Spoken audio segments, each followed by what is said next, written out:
Single Dad's triplets found the woman in red. Her sign language response left him frozen. The first thing that went wrong on the trip was the silence. Not the peaceful kind that settles after a long drive, but the kind that feels like it's holding its breath. Ethan noticed it when the triplets stopped arguing over the window seat and pressed their noses to the glass at the same time. The forest road stretched ahead like a dark ribbon, and right at the bend, standing too still to be a hiker, was a woman in red. She didn't wave, she didn't move, she just stood there, watching the car approach, and when the kids whispered, "Dad, do you see her?" Ethan felt something cold slide down his spine. Ethan Harper hadn't planned this trip to be anything more than a break. 3 days away from the city, away from the questions at school pickup, away from the well-meaning looks that always lingered a second too long on a single dad with triplets. He worked construction, woke before dawn, packed lunches like clockwork, and told himself he was doing fine. Lily, Max, and Noah were 8 now, curious and loud and inseparable, and they deserved fresh air and trees and stories around a campfire. They didn't deserve to grow up watching him run on empty. So he borrowed his brother's old cabin near Pine Hollow and promised himself he'd breathe for once. Pine Hollow was the kind of place that still smelled like pine sap and old rain. The road narrowed as they climbed, gravel crunching under the tires. The kids had been singing, off-key and fearless, until the bend appeared and the woman in red came into view.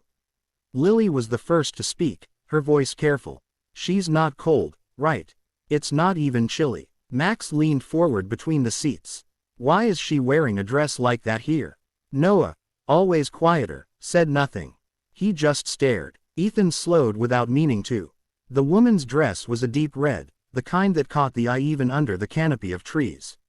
It fell to her knees, simple and old-fashioned, and her dark hair was pulled back. She looked about 30, maybe younger, maybe older. Time did odd things to faces in the woods. When the car drew close, she lifted her hands. Ethan's foot hovered over the brake. He expected a wave, a thumbs up, a plea for help. Instead, her hands moved in a deliberate, graceful way. The kids gasped at the same time. "She's talking with her hands," Lily said.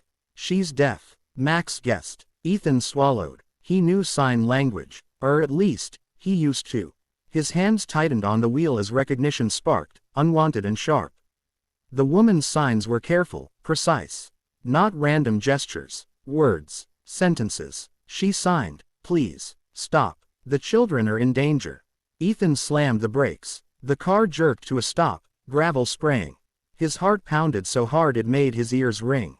He hadn't used sign language in years, not since before the kids were born, not since he'd promised himself he wouldn't need it anymore. His past had a way of staying buried, and he liked it that way. But there it was, standing in red on a forest road, dragging it all back into the light. "Dad," Noah asked, his voice small. "What did she say?" Ethan forced himself to breathe. He rolled down the window, the forest air rushing in. The woman stepped closer, her eyes searching his face. Up close, there was something familiar about her, something that made his chest ache. "What do you mean, in danger?"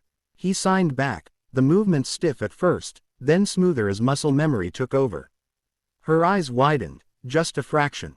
She hadn't expected him to understand. She signed faster now. "The cabin. Pine Hollow. It's not safe. I've been trying to warn people, but no one listens." Lily leaned forward. "Dad, you're talking with your hands." Ethan nodded without looking at her. "I know." The woman glanced at the kids, then back at him. "They look like her," she signed, and the words hit him like a slap. "Like who?" He signed, his hands trembling. She hesitated, then shook her head. "We don't have time. You need to turn around." Ethan looked past her, down the road toward the cabin that waited at the end.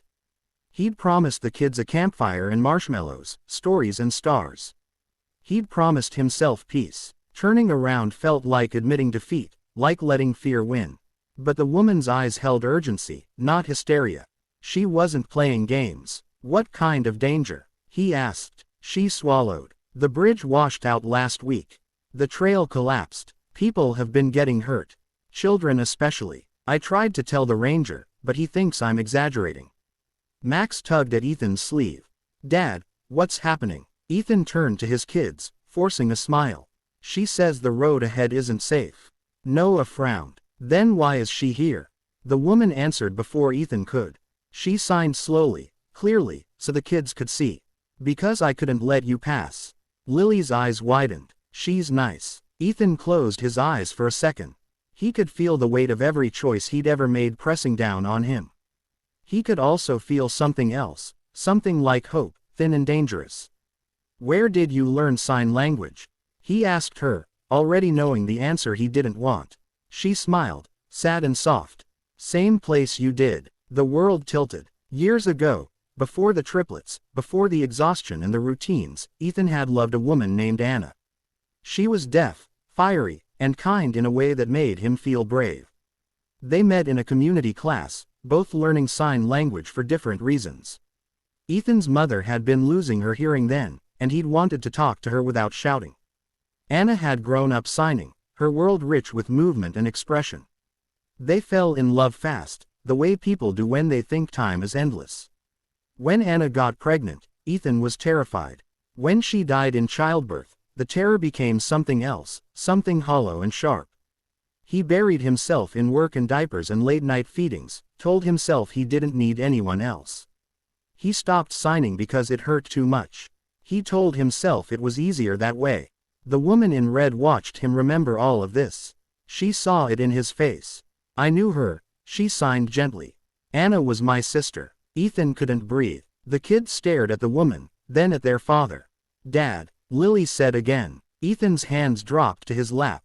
He felt frozen, like if he moved, everything would shatter. Anna's sister. He hadn't known Anna had a sister. Or maybe she'd told him and grief had wiped it away. The past was a blur of hospital rooms and paperwork and tiny cries in the night. I didn't know, he whispered, though the woman couldn't hear him. She read his lips. She didn't want to burden you. She thought you had enough. Why are you here? He signed, his chest tight. I moved here last year. I help at the lodge sometimes. When I heard you were coming, she trailed off, then signed the rest. I recognized the kids. They have her eyes. Ethan looked at the triplets. Lily's eyes were a soft brown, Max's a darker shade, nose almost black. Anna's eyes had been warm and steady, the kind that saw you even when you didn't want to be seen. We were going to the cabin, Ethan said aloud, then signed it again. Are you sure it's dangerous? She nodded. The path behind it drops straight down. There are no barriers. Kids wander. Ethan imagined Max chasing a bug, Lily following a sound, Noah drifting a little too far. His stomach twisted. What should we do? He asked. She smiled, relieved. Come back to the lodge. It's safer. I'll show you another trail tomorrow. Ethan turned the car around. The lodge was warm and smelled like coffee and wood smoke. The kids pressed their faces to the big windows, marveling at the size of the place. The woman in red introduced herself as Mara. She signed with the kids too, slowly teaching them their names, laughing when Max tried to copy her movements and got them wrong. Ethan watched from a distance, his heart aching in ways he didn't have words for. He hadn't planned to meet Anna's sister. He hadn't planned to open old wounds. But here they were, and the kids were smiling, and for the first time in a long while, he didn't feel like he was doing everything alone. That night, after the kids fell asleep in the lodge's small family room, Ethan and Mara sat by the fire. The flames danced, casting red and gold across her dress. I'm sorry I froze, he signed. Seeing you, it was a shock. She nodded. I'm sorry too, I didn't mean to ambush you. They sat in comfortable silence for a while. Then Ethan asked the question that had been burning in his chest. Why the red dress? She smiled faintly. Anna's favorite color. Ethan closed his eyes. The fire crackled. Over the next 2 days, Mara became part of their trip in a way that felt natural and strange all at once. She showed them safe trails, taught the kids simple signs, told them stories about the forest. She told Ethan stories about Anna he'd never heard, small things like how she sang off-key in the shower and cried at commercials.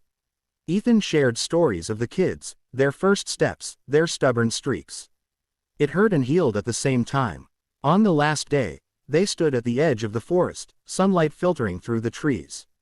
The kids hugged Mara goodbye, promising to practice their signs. Ethan hesitated, then signed, I stopped signing because it reminded me of what I lost.